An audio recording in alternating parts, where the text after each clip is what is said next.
तो जेनेटिक जो हम बेसिकली क्या करते हैं, जीन जो बैक्टीरिया में हम ट्रांसफ़र करते हैं, हम बेनिफिशियल पर्पज़ के लिए हम करते हैं। तो genetic engineering is an advance technique in the biotechnology in which scientist select and isolate the useful gene from one organism and insert into another organism usually bacterium. हम इस प्रोसेस के अंदर क्या करते हैं, हम एक ऑर्गेनिज्म से, किसी भी ऑर्गेनिज्म से, आप उसको वायरस कह सकते हो, आप उसे बैक्टीरिया कह सकते हो, हम क्या करते हैं, जो ऑर्गेनिज्म, जिस ऑर्गेनिज्म जीन लेंगे और जो ऑर्गेनिज्म अपना जीन दे रहा होता है, हम उसे डोनर कहते हैं, ठीक है। और जिसमें हम इसको शिफ्ट करते हैं, जिसमें हम इसको ट्रांसफ़र करेंगे, ठीक है, तभी यहाँ पे वर्ड लिखा हुआ है इंसर्ट का, ठीक है। इंसर्ट का मतलब कि आप डाल रहे हो, पुट कर रहे हो दूसरे ऑर्गेनिज्म के अंदर, ठीक है। हम क्या करेंगे, एक ऑर्गेनिज्म से, किसी भी ऑर्गेनिज्म से, उसके अंदर क्या है, यूज़फुल, हेल्दी, अच्छा वाला जो जीन है, हम वो उसको वहाँ से आइसोलेट अलग कर लेंगे, मतलब निकाल लेंगे, ठीक है। और उसको हम डालेंगे किसी और ऑर्गेनिज्म में, ठीक है, लाइक बैक्टीरियम। यहाँ मिसाल दी बैक्टीरियम के, बैक्टीरिया यूज़ करते हैं इस पर्पज़ के लिए। The organism that contain a foreign gene इसको in it cell is called transgenic organism. Foreign का मतलब है जो आप जीन बाहर से लेते हो, बाहर मतलब, बाहर का मतलब किसी और ऑर्गेनिज्म से लेते हो, अपनी बॉडी से नहीं, किसी और ऑर्गेनिज्म की बॉडी से आप निकाल के किसी और ऑर्गेनिज्म में डालते हो, तो उसको फॉरेन जीन कहते हैं। और इस पूरे प्रोसेस को हम कहते हैं transgenic organism.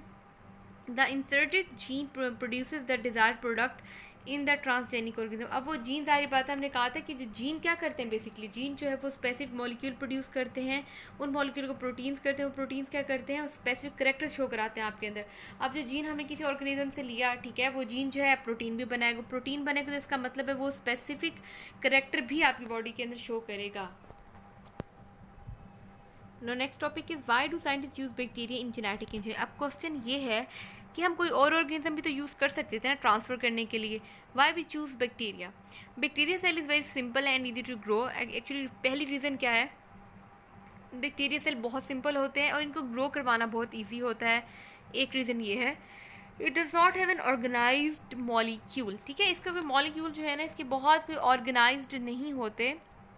The chromosome consisting of the DNA float in the cytoplasm. इनके जो क्रोमोसोम है, क्रोमोसोम किससे बना होता है, डीएनए प्रोटीन से बना हुआ होता है ना। अब इसका जो क्रोमोसोम है वो फ्लोट कर रहा होता है साइटोप्लाज्म के अंदर। इसके डीएनए, हमारे पास नॉर्मली ह्यूमन बींग्स की अगर हम बात करें, तो जो हम ह्यूमन बींग से डीएनए होता है वो न्यूक्लियस के अंदर होता है ना, उस न्यूक्लियस के बाहर भी एक लेयर होती है जिसको न्यूक्लियर एनवेलप कहते हैं।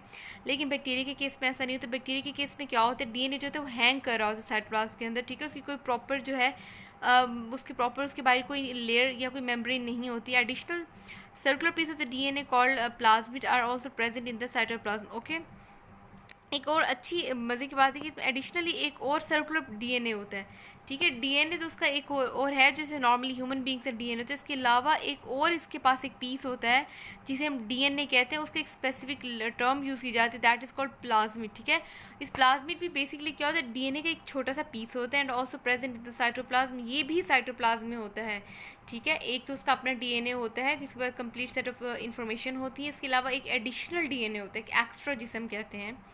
Plasmid can be easily isolate from the bacterial cell and a gene can be attach with it. अब ये प्लाज्मिड क्या करते हैं, इस प्लाज्मिड को बैक्टीरिया की बॉडी से निकाल कर, ठीक है, इसके साथ अपना डिज़ायर कोई भी जीन जो है लगा सकते हैं, किसी और ऑर्गेनिज्म से निकाल के इसके साथ इस प्लाज्मिड अटैच कर देते हैं।